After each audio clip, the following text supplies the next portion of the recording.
Ето така трябва да изглежда добре заздравял резултат на микроблейдинг след около 40 дни. Сега ще помоля клиентката да си покаже картончето с цвета. В случая сме използвали B1 90% към B2 10 и капка червено.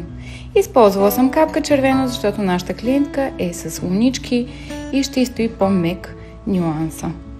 Повтарям всички косъмчета, които ми се струват светлички, а тези, които липсват, ги правя наново.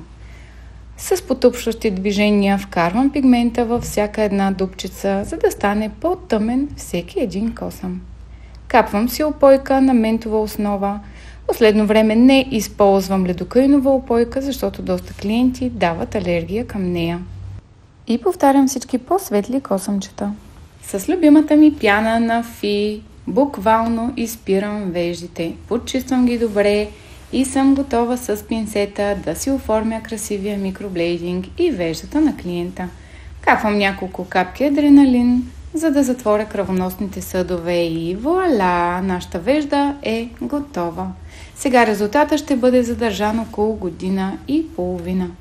Нашата клиентка е щастлива, а вие оставете в коментари дали това видео ви беше полезно. До скоро!